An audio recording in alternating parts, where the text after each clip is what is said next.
time to dive beneath the surface and into the minds and hearts of your favorite celebrities and pop culture icons. Welcome to Up and Adam. Hi guys, welcome back. Here we go again. Guys, I'm so excited to be back taking over for Master of BlackJack channel 1 and 2 to cater to the bottom feeder army. Guys, this is exciting because we have a super special guest. I'm sure she should be on any minute. And you'll remember her. Her name's Cortney. She was on 90 Day Fiancé. And I'm just so excited to see what she's up to these days. Now, I've been talking with my friend a little bit, Master of BlackJack, and we know he's a guy, so I can say him. I just can't expose his identity. When I was talking with him, he has a really fun project that he's been working on with Cortney, where Cortney's kind of taking us through her day-to-day on Master of BlackJack channel 3. We get to see Cortney navigate her life in Florida. We see her get a little bit of Botox and so many other things, but I'm going to save that for Cortney to talk about. In the meantime, I will go ahead and just drop the link right away. I know I have Jamal in the room, Sad Star Podcast. If either one of you guys or anybody else wants to call in real quick and help me hold the conversation while we wait on Cortney, I am more than happy to do that with you. But also, I'm so excited because we have a new 90 Day Fiancé. We have a new 90 Day Fiancé coming up, and I think it's going to be really good, guys. We have a relationship that's inviting a third party. Does anyone... Oh, I saw your message, Hermione. I thought you were talking to me. Sorry. But no, we have a relationship that's inviting a third party. We have a gold digging relationship. We have a little bit of alcohol abuse. And what would a TLC show be without any of these scandalous things, right? We've also been watching The Family Chantel lately, and that's been really good. And we're finally wrapping up 90 Day Fiancé the other way, which I'm also excited about because... just to be honest, guys, I think we're all a little over these played out storylines. I don't know about you, but that's how I feel. Let's bring up Sad Star Podcast. Hi, Sad Star. Hey, Adam. How are you? I'm doing great. How are you? I'm all right, I guess. I'm just tucking in, have my cup of tea beside me, and I'm just waiting here to listen to you. What were you talking about? Oh, well, we're waiting on Cortney. Cortney's going to come on and kind of tell us what she's been up to. But in the meantime, Sad Star, did you, we can pick a topic. Did you watch The Family Chantel this week or no? Yes, I did. Oh Okay. My God. Okay. How are you feeling about it? I mean, Ann Jeanette really is kind of the breakout star of this last episode because I don't think any of us were expecting her to grow up. But like she kind of grew a new persona. Changed. That's true. I was talking, there was one live stream yesterday with Jamal and Debbie on The Real Chit Chat, and it was like a long live stream, and I said so many things. Listen, Royal, I'm going to say it right now, he gives me like a domestic violence, domestic abuser vibes. The way Anjanette was acting. Do you remember the way she was very meek and very insecure and very small back in America when she was with Karen and Chantel? I told them, just to summarize everything. From what the vibe that she's scared from Royal scares her, and there might be some insinuations that he has anger issues and maybe he's abusing her in some way, or maybe he snaps. So what I said was, back in America, she was acting really timid because maybe if she said something to Chantel and her mom, or maybe to River and Winter, maybe they would say the same things, take those words and give them to Royal. And then when she's back at home in their apartment with Royal, she's going to have to handle those consequences. And Royal has a bad temper and she doesn't know what to do. And that's why she was keeping herself really covered. You know what I mean? So do you think it was a good move to kind of step up in the setting where she knew she was safe and secure and have this conversation? Or do you feel Of course. Okay. Of course she had to. Because if she's not going to step up at that moment when she has her friends backing her up, she's securely in her country. Like back in America, you would think that she doesn't know how to go back to her country. She doesn't have money for the ticket. So there's nothing secure about it. Do you know what I mean? But back in her country, she has her friends. She can go back home to her parents. And there was one moment where she was like, oh, She told Royal, you can go back, and I'm gonna stay here, like right here, but you can go back. At that moment, I knew that girl. She was not after any kind of like, green card or anything like that. I She's agree with you. sincere. I I love agree with her. you, Sad Star. Well, we do find that we have Cortney in the room. Sad Star, I appreciate you jumping on and talking with me about Family Chantel, and I want to continue this conversation because I love the fact that you and Jamal and everybody, you're digging deeper behind the storyline to kind of figure out what's going on because there's some obvious issues here. So stick with that thought. I'm going to drop you down real quick, and then I'll bring you back up. Okay. All right. All right, guys. So Cortney's in the room. We're going to go ahead and bring her up. I'm excited. Hi, Cortney. Hey, how are you? I'm doing great. You look great. Oh, thank you. I feel sick today. I know you messaged Oh my God, me you and could said see that you my weren't feeling unmade good. bed. No, you're okay. Okay. You're How are all you right. doing? You look great. You sound great. I know that you said you weren't feeling too well, so I hope you're feeling a little bit better. Oh my God, you could see my laundry. Let me see where to go. Okay. Oh my God, I'm making it worse. No, it's fine. Hold on, let me see how to adjust this. Oh my God, my laundry. I play with mine all the time if that makes you feel better. Sometimes I have a hairless cat running behind me. Sometimes I have my dog trying to jump on my leg. So you're absolutely fine. Oh my God. And just to be fair, this isn't even a real wall. So I don't know. Okay, let me try to change this. Hold on. okay. All right. We're going to give Cortney a second to go ahead and fix the setting. That way she's comfortable with it. But just to give you guys a heads up, some of the things that we're going to be talking with Cortney about, she has been filming some mob videos for Channel 3. Guys, if you have missed them, go check them out because Master BlackJack's super excited about these videos. I'm excited that they're doing them. Here's Cortney. I think, Cortney, give me the thumbs up and I'll bring you back on. We're going to let her fix her background and make sure that she's happy with it first. Good? Okay, good. All right, Cortney. Perfect. All right. So, Cortney, we haven't seen you in a while, unless we're watching the Master BlackJack Channel 3 videos. And then you did 90-day self-quarantine, right? Yeah. Oh my God, that was awful. No way.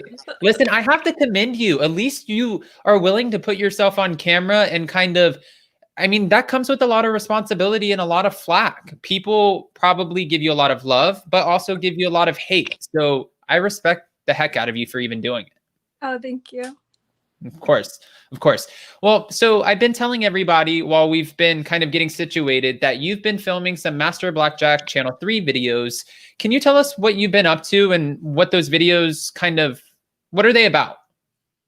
So he reached out to me. I guess he's working with other cast members from 90 Day Fiancé, and we're kind of like tour guides of our cities. So for Orlando, I showed Wild Florida, which is a lot of fun. And I feel for theme parks in Florida, it could be so expensive, but Wild Florida, it could be as cheap as $5 to get into the Gator Park. And it's like petting zoo, and it's so much fun. You get to feed the gators and watch them talk about the different reptiles and stuff like that.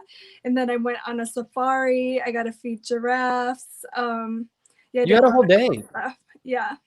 Okay. So, Cortney, I don't know if you know this, and you probably don't because this is our first time talking, but I just recently relocated. Oh, yeah, we did talk about this. Relocated from Los Angeles to Florida. Yeah. Have you been doing cool stuff in Florida, or you haven't seen it yet because quarantine? So quarantine has been a little bit rough, but I got here mid-October, and honestly, I've just been getting settled and situated into my new place and trying to spend as much time at the beach as possible because I'm a native Floridian. And as much as I love California, I'm terrified of the beaches because one, they're freezing. And two, when I see all of the seals perched up on the side, I'm like, no freaking way. If they're here, what's out there waiting for them? I'm not getting in that water. Yeah, the beaches in Florida are some of the top beaches I've seen in the world, especially Miami's really nice. I was supposed to go on Friday to Anna Maria Island. So I don't know if I'll go or not. I'm feeling like I checked my temperature though, and I'm fine, but I was having like a sore throat and just feeling like I want to sleep. Oh, well, we'll keep this a little bit shorter today. And I promise we're sending you all of the positive vibes. I know you're going to get better and you don't have COVID. So I know. it's going to be good. That's what I was like, oh my God, do I, like this morning I texted my mom, like, do I have COVID? Like put the thermometer outside my room. Like, oh my God. Oh, I that get has so to be paranoid. No, that's fair. That's fair. Well, Cortney, also, I mean, for a lot of people who don't know or didn't see your season, is it safe to say what would your background be? You're definitely a world traveler. You've traveled a lot, right? Yeah. So I got my degree in finance and then I moved to Orlando and I was working for Disney. And then, so I moved down here by myself when I was 20 years old in the like 2021. And then around 26, I quit my job to start traveling. So now I'm 30. So I've been traveling for about 4 years now. This year I was planning to like go to the Middle East, to go to Eastern Europe, to hit that region. But then COVID happened. So I've just been home chilling. Well, I mean, it's safe to say, you know, obviously, like, what wouldn't you love about traveling the world? I think that's so amazing that you have the opportunity to do that. But what is it that makes you just kind of want to get out of here? Well, I watched this one video and I felt like, is this what I'm going to do every day? Like, I loved my job and I loved my coworkers. I loved my boss. Like, I loved working there, but I felt like, is this what I'm going to do every day? Just wake up and go to work every day for like 8 hours a day and then wait for the weekend and stuff like that. So I started traveling more on weekends and then I debated for like a year before I quit. But I just felt tired of routine and like there has to be more to life. Like I want to see more, I want to experience more. I love that. And that's such a refreshing kind of perspective and attitude to have. And, you know, I think it's really important to break up the monotony every once in a while of what's going on in your day to day, because there's a whole world out there and there's so many of us that are either missing it or we don't have the opportunity to see it. So I think it's great that you just kind of, I'm the same way. If I want to do something, I'm just like, okay, we're doing it. I moved to Thailand for my first time out of the country, aside from Mexico. And it was like, yeah, it was on a whim. My whole family freaked out. I went for like 4 or 5 months and it was completely different than what I was expecting. But yeah, me too. I didn't enjoy Thailand that much. Like I just had food poisoning the whole time I was there. And it was so hot. Like Florida heat is bad, but Thailand was on like a different level. Oh, it was crazy. I would walk literally from the front door just to maybe like the 7-Eleven that was like 15 feet down from the front door, and I would be drenched in sweat. And as far as the food, listen, I'm not going to bag on Thailand. They have some really great food. My fiance was able to like eat the live things on a stick, and he has no problem. I can't do that. I just learned cow pot gai sai kai, and that just means chicken, fried rice, no vegetables. And it was my breakfast, lunch, and dinner and dessert for 5 months. Yeah, it was hard for me. I think I'm like the only person that gained weight in Thailand. I felt I had to eat like pizza or eat Subway or that type of stuff every day because I'm allergic to like seafood and I'm allergic to peanuts. And a lot of Asian food is like all seafood and all peanuts. So that's actually interesting that you said that, because again, I'm just going to call him Jason instead of saying my fiance all the time. But Jason, when we went, that was one of his biggest concerns. Was he has a huge peanut allergy, like really, really bad. And we were sitting there and we had a Thai translator, not like one like this, but an actual friend who was Thai and ordering for us. And she promised us, she's like, no, there's no peanuts. It's okay. Go ahead and eat it. And I think it was like 5 minutes after he started eating the food, maybe a month or so into our trip, I just saw his face and it was going like this. Oh, and I was like, God. Jason, we have to get you Benadryl and EpiPen. I don't know what, I've never dealt with anything like this, but we got to get it. Because they always are like, no, there's none in it. And then I'll get the food and I'm like, yeah, there is peanuts in this. Oh, yeah. Or they put like these little dried shrimp and everything. Like, I don't know, there, like Hong Kong, they were doing it and stuff, putting like little dried shrimp and everything. I'm like, why would you do this? Okay, so well, you have traveled a lot, and obviously Thailand was not your favorite place. Do you have a favorite place that you traveled? I love Mexico. Like Mexico City is my favorite. I probably go every year, a few times a year. I also love Tulum. I don't know. I just love the convenience of Mexico. It's so beautiful and so cheap, and it's probably like an hour or two flight from Florida. And I was then, about to say, is that a yeah, convenience thing? yeah, I'd say because it's convenient. I really love Spain too. Like I've gone the past 3 years to Spain, and I love it too. Like the south of Spain is so beautiful.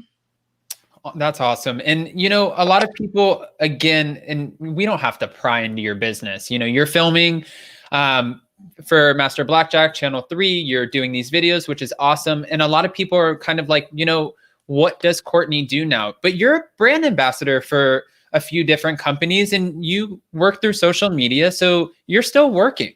Yeah, I feel like I make more money doing social media than I do at a normal job. So, like, I debate getting a real job, but I don't know if it's worth my time to go work 40 hours when I could just like make 1 or 2 posts and then get paid the same that I got paid like weekly, you know?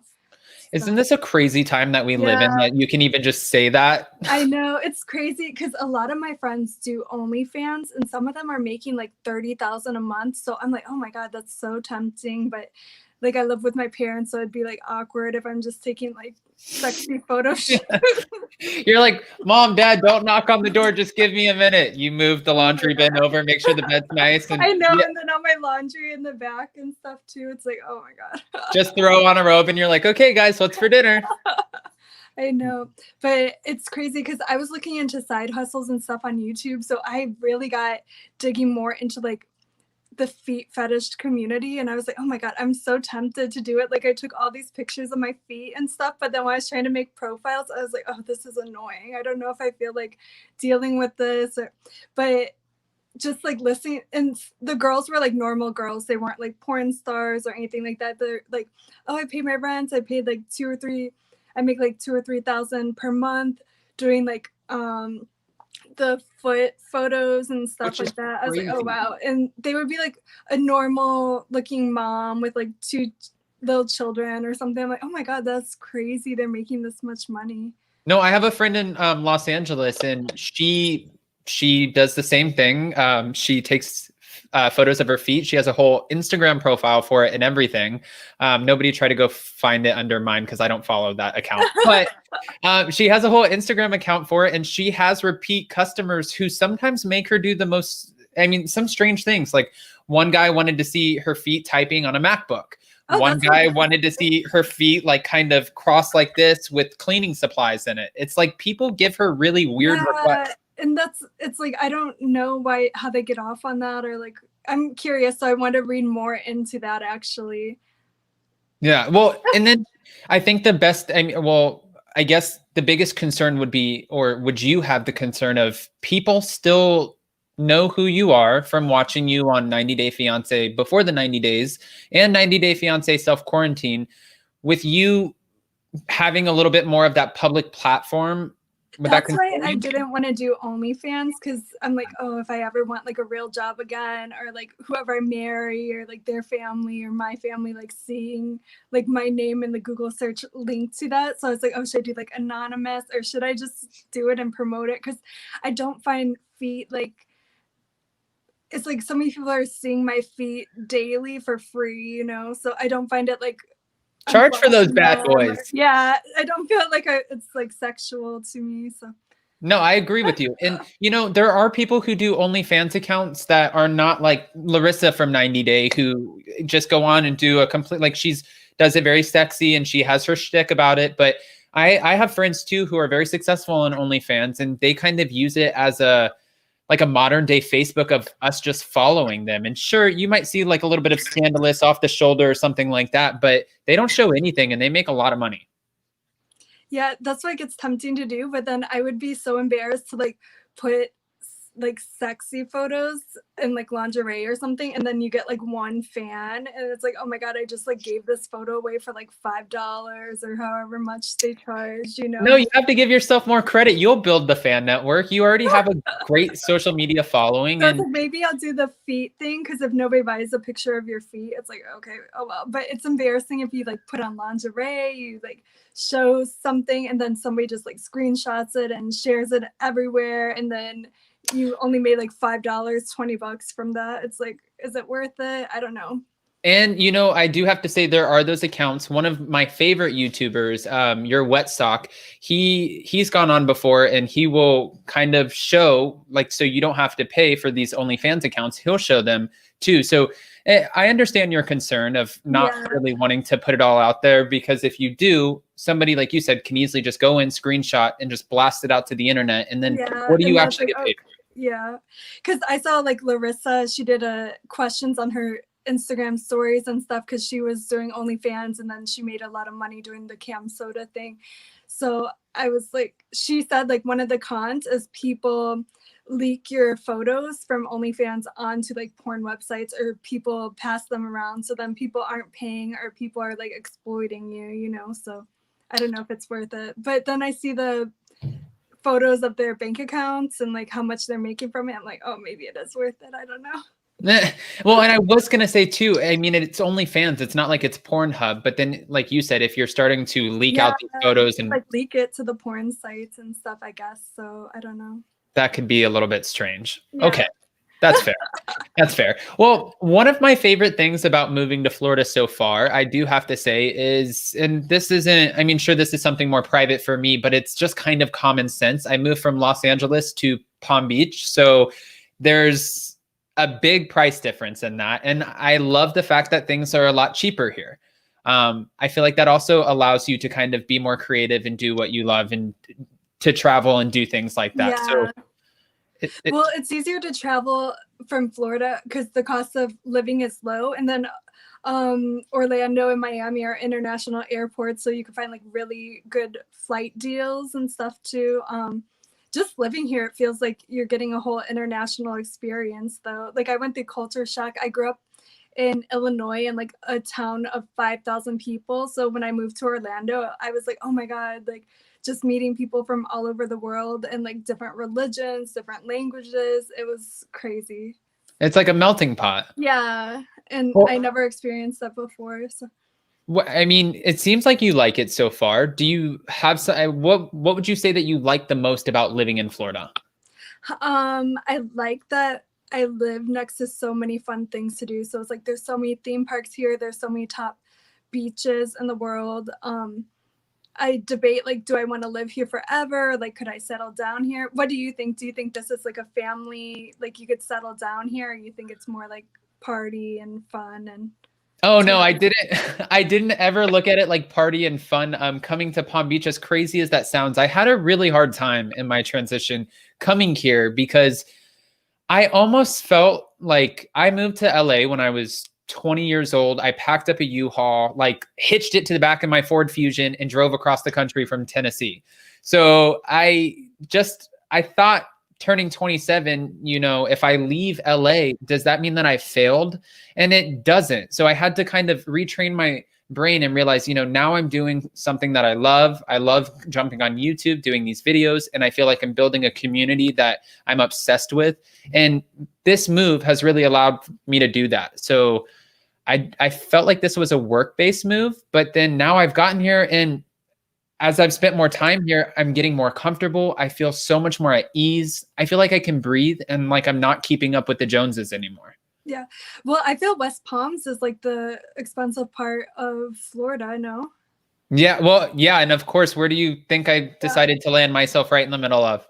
Yeah. So I feel you're like in the expensive part of Florida. You feel it's cheaper than like, do you have a house or apartment? So my fiance and I we came out here a couple years ago and bought a place, just thinking, you know, we'll try to make this adult move and maybe rent it out and go from there. And in the back of his mind, he was always like, we're going to get to Florida one day, because he didn't really enjoy living in Los Angeles. He performed for Cirque du Soleil for 13 years. And yeah. And he traveled all over. And I don't think the excitement that I had about LA, I don't think he shared that. I think he's just, I mean, we have a 10-year age gap too. I'm 27, he's 37. And I think that he was just in a place in his life where I want to go to the beach and I want to rum runner and I want to relax. That's what I like. That's more like relaxed here. I don't really enjoy LA. Like I've gone maybe 5 or 6 times and I'm like, oh my God, it's so expensive here. Like everybody's just so gorgeous and stuff. Like you're gorgeous too. Oh, you're gorgeous. Yeah. Hey, you don't have to compliment me. We're already here. I'm like, oh my God, the people here. Like I feel like so old when I go there because they're all like 18 and like little crop tops and like booty shorts. I'm like, oh my God, I'm like an old grandma compared to like the competition here.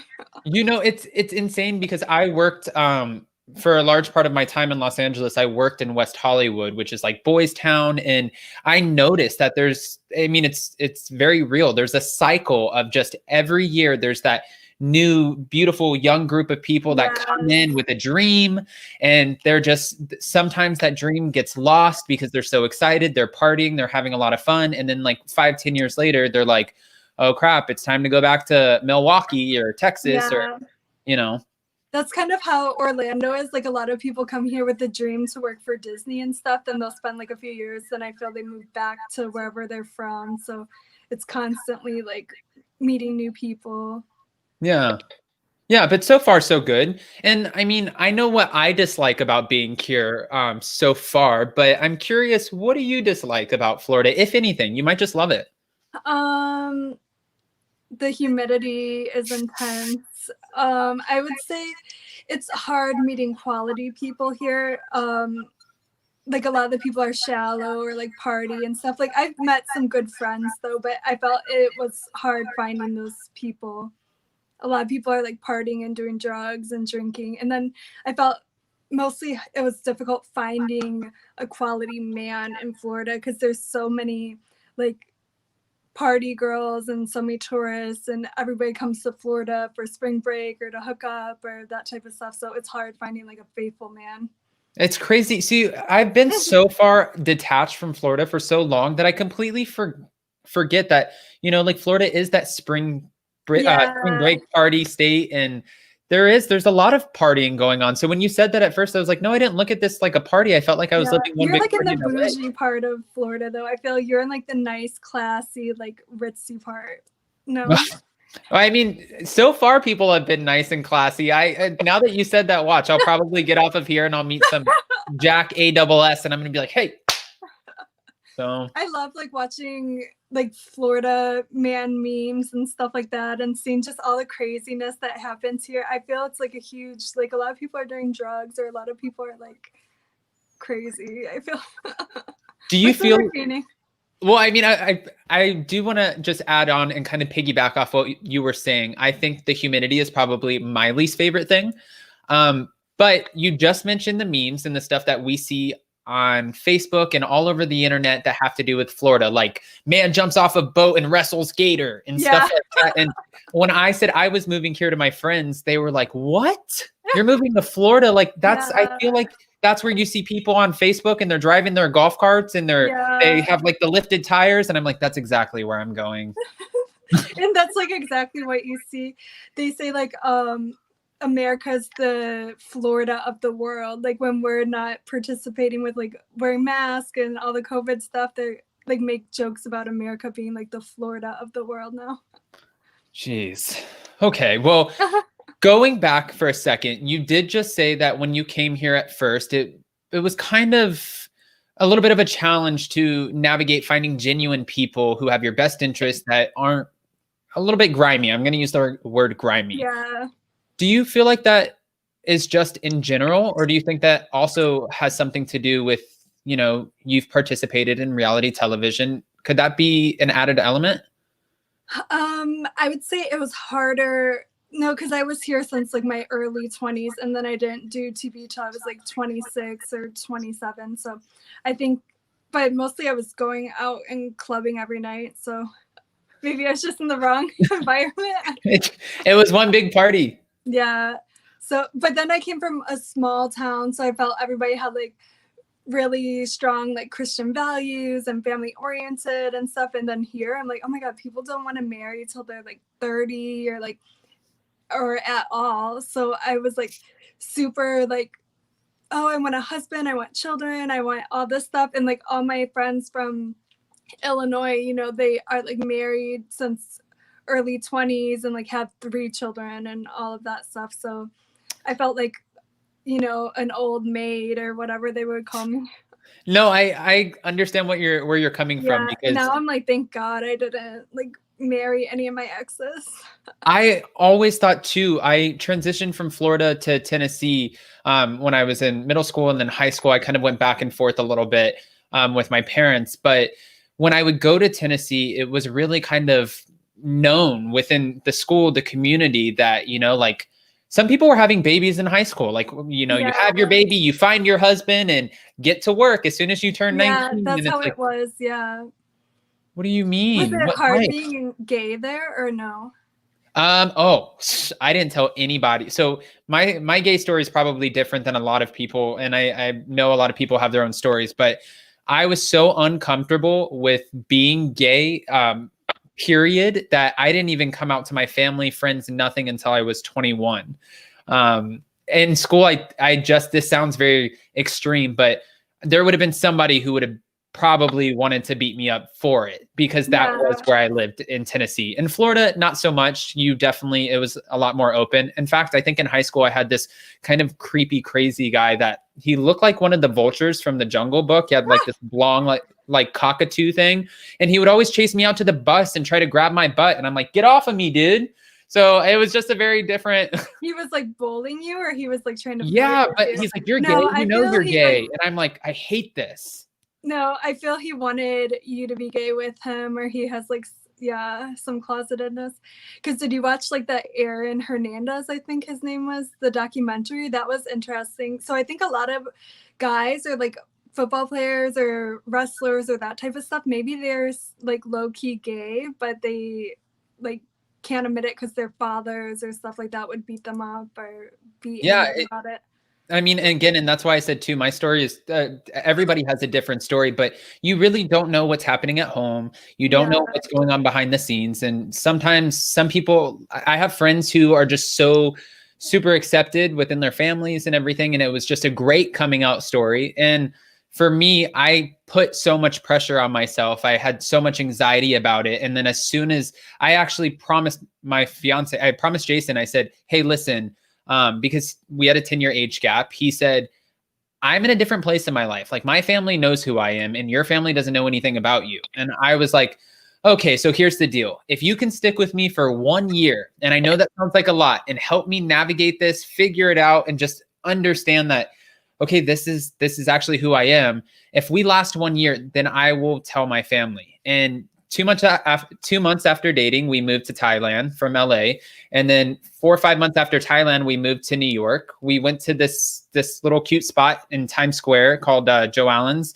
And we were sitting down and I was like, happy anniversary. I'll be right back. I went to the bathroom and I typed up this whole long text message and I mass sent it out to all of my family, my mom, my brothers, sisters, everybody. And I turned my phone off and I ordered a bottle of wine and I was like, let's get this party started. Are they super supportive, or was anybody like, oh my God, how could you do this? And blah, blah, blah. Oh no. My mom was great. My mom's like my best friend. My dad was my biggest concern. And my dad was like, okay, so we're gay. And I'm like, no, we're not gay. I'm gay. And he's like, nope. He's like, I'm right here with you, man. If you're gay, we're gay. I'm like, okay, dude, don't say that. Your dad's so cute.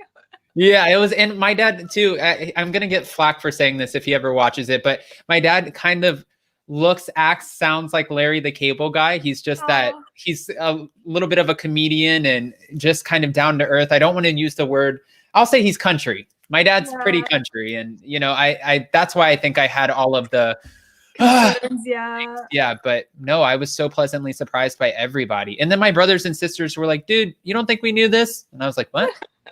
So it was good. It was good. But I do want to I want to point out one thing about you really quick, just what I'm getting from this conversation. I think it's really interesting because, and it makes sense why you were on reality TV, because you're really okay with having some of these conversations that are a lot, I mean, they're tough for some people. And it seems like, you know, like you're talking about foot fetishes and me coming out and, you know, these kind of things that some people wouldn't even want to talk about. So I respect that. You're down for an I open. felt I no was conversation. super like open-minded, like my mind really open from like traveling and stuff. So then sometimes when I get a lot of the hate, I'm like, oh my God, I can't believe people are still like this closed-minded or still like thinking like this. Like it's mind-blowing. Like, do you meet people that are still like small-minded and stuff like that, or no? I honestly, I've built such a bubble around myself now. Coming to Florida, I do have to say really quick, actually, because I will be such a hypocrite if I don't just throw this out here. In LA, I would walk down the street and I would have my like thighs out, my shorts from the gym, and they were the shorter shorts, and my bathing suit was shorter. And now that I've gotten here, I went to the beach with my short bathing suit, and I'm like, no. And then I went to this bar, this happy hour bar that was a little bit kind of more brute.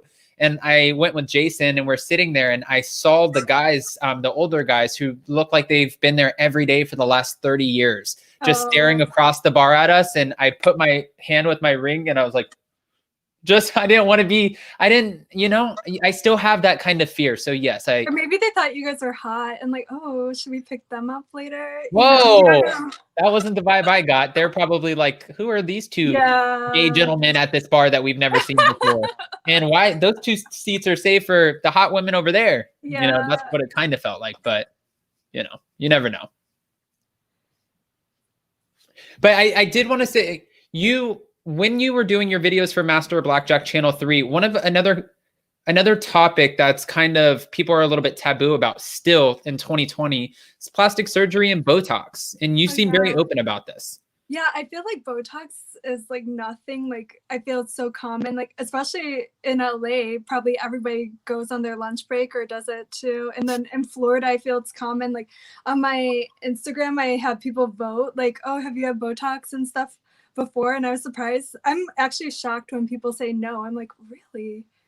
See, I've never done it. And when I first moved to LA, I was working at this very bougie restaurant, and it was called Sir. And I met so many different waitresses and really cool people, and they were all in the industry trying to not be a waiter or a host or anything anymore. And one of them, her name was Allison, and she worked on the Haves and Have Nots, Tyler Perry show. And she was like, babe, how old are you? And I was like, oh, I'm only 20 at the time. And she's like, oh, okay, you don't have to worry about Botox until you're 23. And I'm like, 23? And she's like, yeah, she's like, that's a good starting age. I'm like, what? But I've never had it. Yeah, you're young. You don't have wrinkles. You don't need it. I feel like I get really tense here. It takes like a few weeks to kick in though. So I just did it the other day. So it's not like fully kicked in yet, I think. Well, and then you could do like different doses too. So you don't need to have it where you're completely frozen. You can have it where you still like move a little bit, but just like restricting the movement like prevents like deep wrinkles and stuff. Well, what could go wrong though if you did have Botox? I mean, there has to be some sort of side effect for people? Like right here, I really need Botox because this is where I like get the wrinkle is right here, but they can't put it in that area because then your whole face can just like drop, you know. That's so if somebody doesn't know what they're doing, they could really mess with your face. Yeah. And then I just did like my lip and stuff because I get a gummy smile, and then just drinking from a straw, I'm like, oh my God, it's annoying, like restricting my lip movement, but I think it's better than just having like my gums showing all the time. Wow. Okay. So I mean, if somebody came to you and they said, you know, like, would you recommend, would that be, are you saying Botox in your lip or lip injection? I did Botox. I never had lip filler, but I did Botox to like prevent my upper lip from moving as much because the muscle was very active. And then they did like here for like a lip flip. I guess it's only like $40 or $50, and then it's supposed to make your lip look fuller. So I think it takes like 2 weeks for Botox to like be in full effect though. So I guess we'll see. I mean, I do have, like honestly, when I was trying to find a picture for the thumbnail for this video, I did notice from the time that you first filmed 90 Day to now, like you look like you're actually younger. You look like you've gone back in time and you're just kind of not a totally different person. That's very aggressive to say that, but you just look like a lot, you know, like. Now I look like nerdy because I have my glasses and stuff. Because I was so nervous. I have like long nails, like they're my real nails, but I was so nervous. I like poked my eye putting in my contacts. So I was like, oh crap, I need to like take it out. It's burning and stuff. So yeah, I look nerdy today, but no way. Well, on the show, I was just like drunk and like, because I get such bad anxiety and stuff. So I was like drinking, and then I feel like my lip muscles going up, and then my eyes like, I'm like, eh.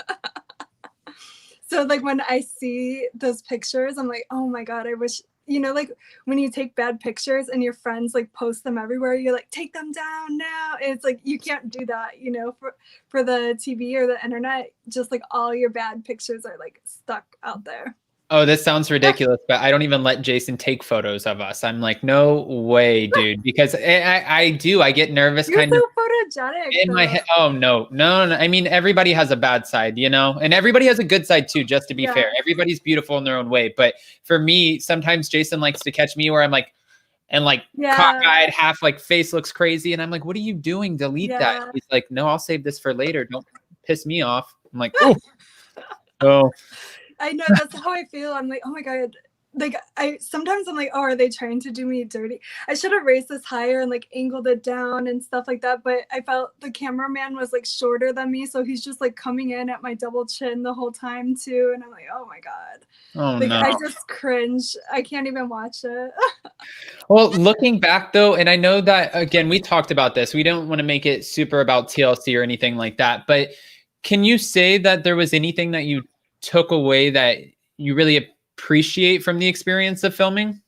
I say like the camera crew was really sweet. Like they were really nice. I'll say that. And then Antonio's nice and stuff too. Like, so you made friends? Yeah. So I made friends, but I felt like it was stressful and I have like bad anxiety. So it was not like, I thought it would be like going in, I felt like, oh, this will be so much fun and blah, blah, blah. And then I was like, oh my God, this is stressful. You're like, I'm in here now. Like I signed up. Yeah, like, okay, I signed the contract. I have to do this now.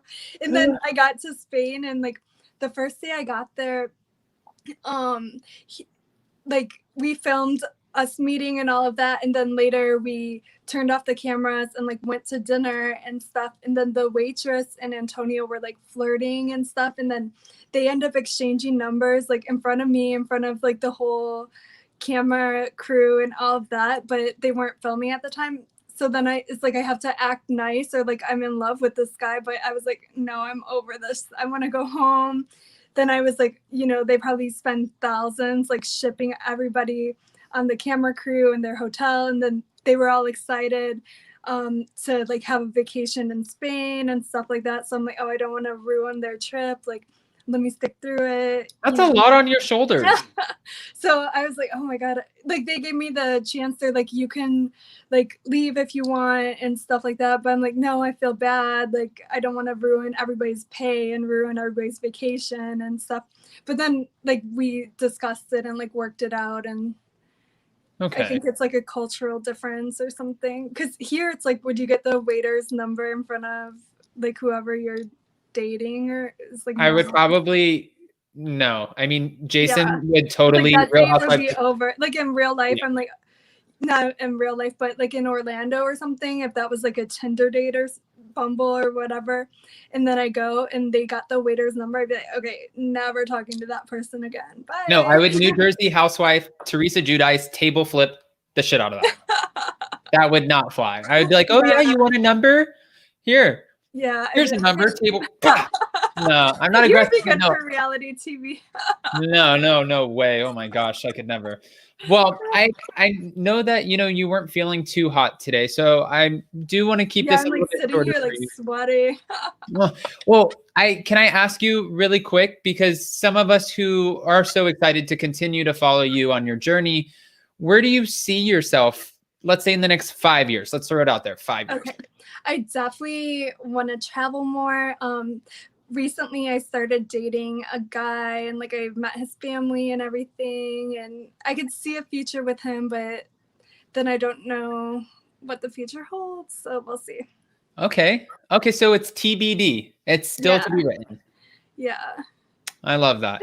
Well, Cortney, you've been such a breath of fresh air. You've been fun. You're super bubbly. And this was a pleasant surprise. It's not like I thought that you were going to be mean or anything like that. You've been nothing but nice in our conversations. But this is our first time we saw each other face to face. It was And I really nice enjoyed meeting you. Yeah, you're so sweet. I'll keep you around. And listen, you're in Orlando. So you have my number. My parents, well, my dad lives in Orlando. When I'm up that way, I should just message you. Yeah. We'll grab a drink or something. First round on me. Yes. Oh, okay. I can't wait. Thank you. Of course. See you soon, Cortney. Bye. Bye. And guys, for any of you who want to continue to follow Cortney, just go check her out on Master of BlackJack channel 3. Obviously, she says that there's a lot to look forward to here in Florida. There's a lot of fun stuff. It seems like I need to get busy on it. I guess I just got to get my head out of the sand and go explore Florida. So I'm going to go do that. And until then, I'll see you guys next time. And thank you, Bottom Feeder Army and Master of BlackJack, for letting me take over once again. And also, I know this sounds really ridiculous. Cortney wasn't feeling too hot. And I'm getting a little bit of a crazy, I have to have Jason readjust these lights because I'm getting like a side migraine. So I'm going to cut this just a little bit shorter, and then we'll come back and we'll talk with Sad Star Podcast, Jamal, and all of my other favorite people who I love to just dive right into the tough conversations. So till then, we'll see you soon. Bye, guys.